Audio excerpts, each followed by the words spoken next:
video is sponsored by Opera GX.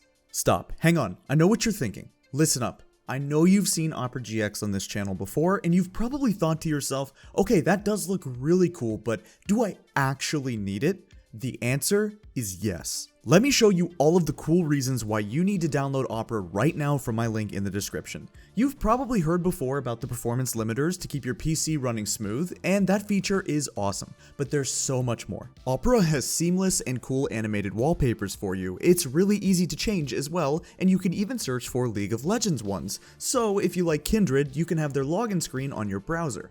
Opera also supports Chrome extensions. One that I use a lot for video editing is called Go Full Page, which is a useful web page screen capture. It works perfectly on this browser. One worry that you might have is that you're going to lose a lot of your bookmarks and data that helps your current browser be more tailored for you. Well, Opera GX has you covered with the quick import system. Go down to Settings, Synchronization, and boom, you can move over from your current browser today with barely any hiccups. Lastly, and this is very important, using my link in the description down below will allow you to set up having my videos featured in your GX Corner homepage, that way you never miss an upload. This can only be done using my link in the description, so you need to do it now. If you can't see it, you can go to your settings and make sure it's enabled, and if you're a real one, you can even move the positioning and switch it to the top. At this point, there's no reason why you as a gamer shouldn't be using this every single day, so download using my link in the description down below, and thank you again to Opera for the sponsor.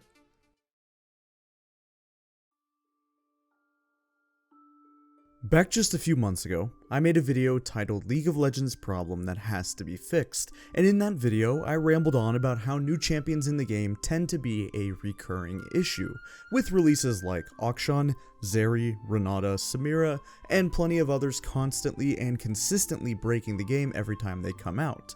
With 380,000 views and a like to dislike ratio on par with my channel's typical amount, it seems like you guys agreed. It is pretty accepted by the League community that at this point every new champion feels like they are 200 years, and it makes sense. One of the ways that Riot is able to shake up the meta and keep the game fresh is with new, and subsequently strong champions. If, for example, new champions were not very good, not only would that be bad for their profits and a waste of time to develop, which we know that they will avoid at all costs, but it also wouldn't change the game at all. Releasing a new champion is completely pointless if they are unpopular and bad. Now, whether or not the game needs new champions is not what this video is specifically about, because clearly it doesn't matter what you or I think on the subject matter.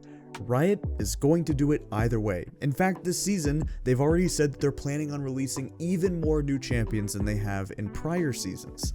We don't have a say in the matter, as there are probably 4 to 5 new champions in development right now. So I guess we will just have to deal with it. These new releases are going to dominate the game. It's practically a rule at this point, right? Well, every rule tends to have an exception. Surprisingly, despite all of the overloaded kits, overtuned numbers, hotfixes, and favoritism towards the new hotness, some of the League's old busted up and outdated champions have not only done well this season, but have thrived as top tier picks. Let's talk about not just which ones, but more importantly, why.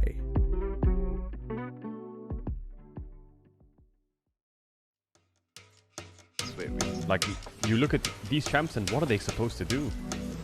Like, he's trying his best to get on top of her. Like, I don't know, is he playing so well? Zeri ultimate or just like, have to run away? Is Is that what fair? it is? I can't auto her! Okay.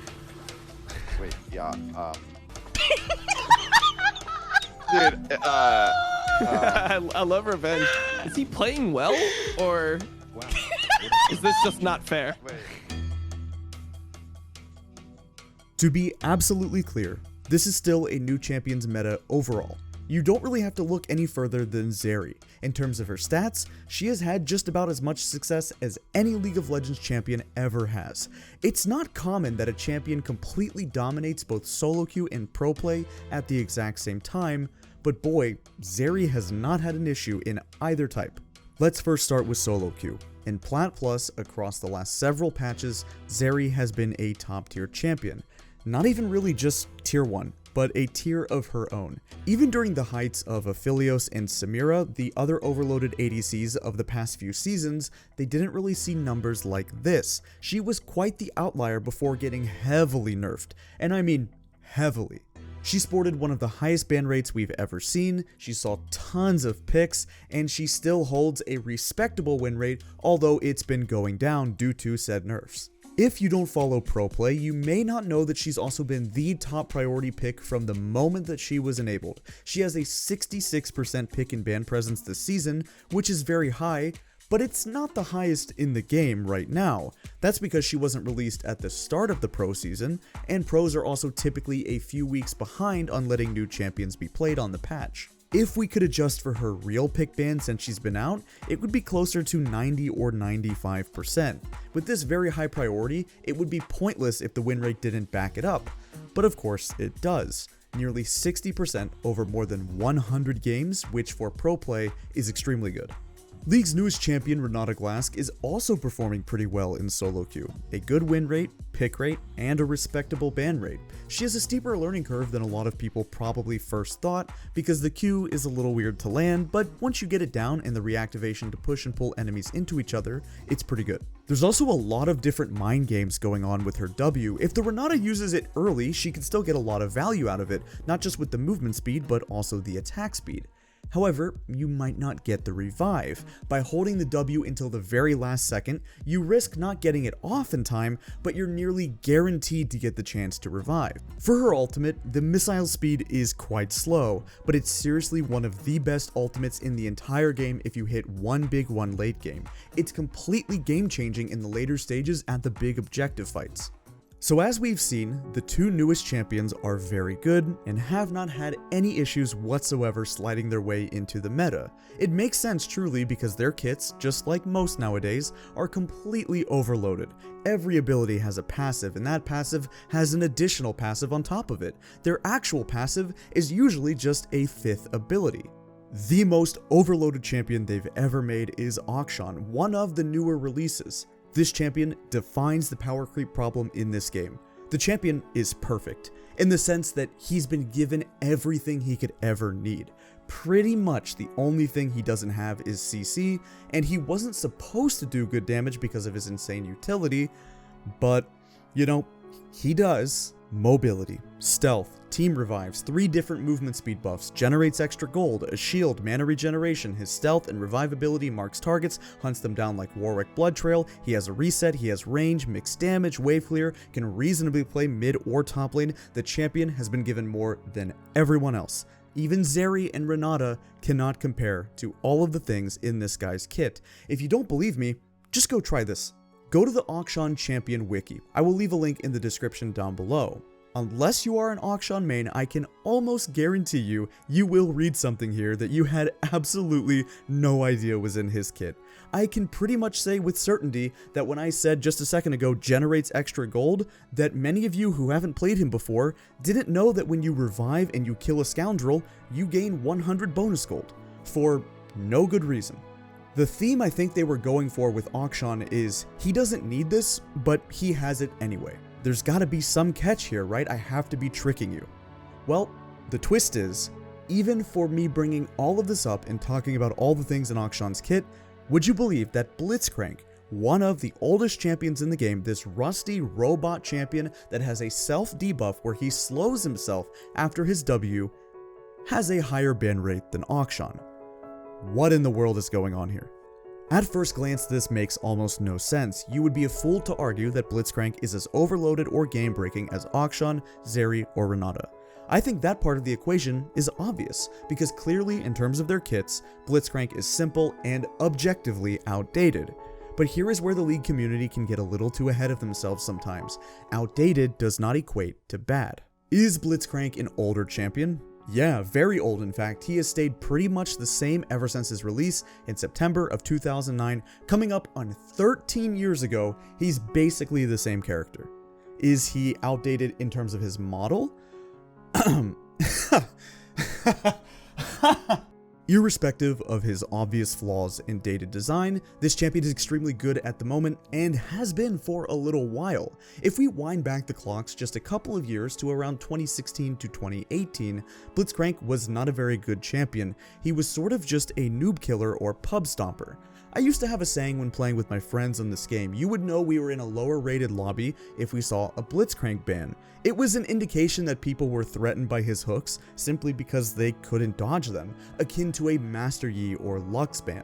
Often these two champions would be banned a lot in lower elo lobbies, but almost never see any high elo success, and Blitzcrank was more or less the same. To be honest, why would you play Blitzcrank when you could just play Thresh or Soraka or Tahm Kench and other really great support champions? And of course, that's the biggest problem with League of Legends. As newer champions get introduced to the game with abilities that are fucking paragraphs long, with passives that have a passive, that have an active, but older champions have more of a simplistic skill set when the game first started out are becoming mostly irrelevant. But this isn't really the case anymore. Blitz is good, very good in fact, and even though he hasn't seen a ton of pro plays so far, in solo queue we are seeing him a lot. What makes him incredibly strong now can almost be directly attributed to damage creep. Ever since the item rework of Season 11, League's massive damage creep problem got even worse. Not only do we have insanely powerful keystone runes, but the later the game goes, every champion has the capability of being one-tapped. Tanks are squishier than ever, but now do very good damage. Every mage, marksman, bruiser, and assassin has access to a ridiculous amount of pen, percent max health damage, and all kinds of true damage. It's crazy just how fast we die in today's game, which in turn makes crowd control more important and valuable than ever. This is why glacial augment supports like Nautilus and Leona are so darn good. This is also why at the pro level, the tanky Everfrost Rise setup is also pretty good. By being so tanky and having an additional CC item, in a fight Rise can get off a bunch of point and click routes for his team. It's extremely easy for your lethal tempo Jinx or Caitlyn to melt a target that can't move on a CC combo that you can't miss. In a skirmish, it's easy for the first strike assassin with Eclipse or Prowler's Claw to blow you up if you're completely stuck in place. This damage creep problem means that nowadays Blitzcrank is so good because more than ever before, one hook equals one kill, most of the time. You know the term one shot, one kill used to describe snipers and also that one Call of Duty campaign mission? Blitz is kind of like that in Season 12. One hook, one kill. With the addition of the new Glacial Augment, it also makes it more difficult than ever to escape after you've been caught out. You don't have to take this rune on him though to be effective. Aftershock is still pretty standard and gives you a lot more survivability. Predator is a more aggressive alternative, allowing you to run at the enemy with much more speed and guarantee an E knockup into a Q. Guardian at the moment is overtuned, so you could definitely take that if you wanted to. Mostly all of the setups on Blitzcrank work, which is a decent indication that in general you're just getting so much value out of his CC and it's not really about the items or runes. So if this champion is good, is that the end all be all? Well no, because a lot of champions are good, right? What's the reason for the high ban rate? I believe it comes down to one major factor. This champ is extremely forgiving. I'm telling you, you could be the worst blitz the world has ever seen. Maybe you're autofilled, maybe your first time, maybe you haven't hit any hooks and your team is flaming you. But 30 minutes into a game, if you hit one single hook onto a priority target, all of a sudden, you're the hero. A lot of team comps center around one central carry to either do good sustained damage like a Jinx, or have a lot of poke like Jace or Corki. If you eliminate the super fed enemy hypercarry like Jinx, Aphelios, or Zeri with one good hook, you could win your team the game right then and there. According to OP.GG, on patch 12.3, Blitzcrank in Korea had the highest win rate in the game for supports, and the third highest pick rate. You don't need me to tell you that those are top tier numbers. This prompted a nerf on the next patch, but it ended up being more of a slap on the wrist. Just a hit to his base health regen, which does matter, yes, but it's not the thing that makes him strong. Some of his power can also be attributed to a buff that he received last year on 11.15, where his base damage on his grab and the AP ratio were increased. AP Blitz isn't as good as the standard lock-it in tank style, but ever since this buff, it's not completely trolling. The increased base damage by 20 at all ranks is very helpful during the early game. That 20 damage on a level 1 hook could mean the difference between a kill on an invade or maybe just a blown flash. The top Blitzcrank player on NA further proves just how strong and useful Blitz and Nautilus as supports really are. Gila Lord has racked up an insane 70% win rate over 158 games into Grandmaster. This player in previous seasons was Diamond, but now that they've played almost exclusively Blitz and Nautilus, they're on their way to Challenger. Tyler1 has also fancied himself some Blitzy boy this season. I was watching a good amount of his stream on March 22nd to study when he was playing a lot of Blitz. I noticed that he tends to pick it when he has a Jhin 80 carry as well. That combo is quite strong, and the hook and knockup almost guarantee the Jhin route. Plus, Jin's high burst for an ADC rather than sustained damage means that it's more likely to turn into a kill. If the Crank has been able to do this in Season 12, a question that you might have is, are there any other old champions that are thriving? And the answer is yes. Now, there might be more than these, but the ones that instantly came to mind for me, and that I think are interesting to talk about, are Tryndamere, Zilean, Twisted Fate, and Malphite. 3 out of these 4 champions are similar to Blitz for the reasons why they're good, and I'll get to them in a second, but let's talk Tryndamere. Tryndamere is definitely not an example of an older champion thriving because of unmatched utility and CC. He just has a slow and he kinda takes away some AD. That's it for his utility. I don't think you needed me to explain that though. So if the reason that he is strong and succeeding isn't because he has some insane utility and he's still an outdated stat stick, what is it then? Right now, he is very strong due to a setup that makes him completely impossible to deal with 1v1, and most of the time 1v2 or even 1v3. The combination of the new lethal tempo, Ghost, Gale Force, and Navori Quickblades has turned this once terrible champion into a top tier permaban worthy pick even at the competitive level. Currently, he has a 34% presence this season in professional games with a 52% win rate. That might not blow you away at first if you've seen numbers that I've shown you on this channel before, like what Ryze or LeBlanc or Braum have had, until I tell you that from the years 2014 to 2020, Tryndamere saw not 1, not 2, not 10, not 20, but 0 picks at the competitive level. None. If you were to look at this in all of League of Legends history and pose the question, who is the worst champion ever at the pro level? Even with Tryndamere dominating this season, without a doubt, it is still him. And the funny part is that he hasn't even received some kind of rework or even mini update. He quite literally just uses the current items and runes to their full potential.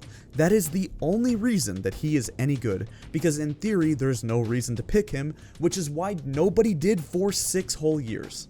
Twisted Fate is much more similar to Blitzcrank and Ryze for the reasons why he is good. All you have to do is take a look at his standard build since the beginning of Season 11, Everfrost and Rapid Fire Cannon. TF has been a top tier pick and priority in high elo and pro play for a while now, and he was even better before they nerfed him recently. This is a 0 damage TF build. They usually don't even go Comet or Electrocute. Pros take Spellbook or Predator, and your entire effectiveness is predicated on the fact that Rapid Fire Cannon increases auto attack range, thus having longer point and click stun cards. You combo that into an Everfrost, and it doesn't matter if your name is Jeff, Michael, Sally, or Chovy, you cannot dodge it.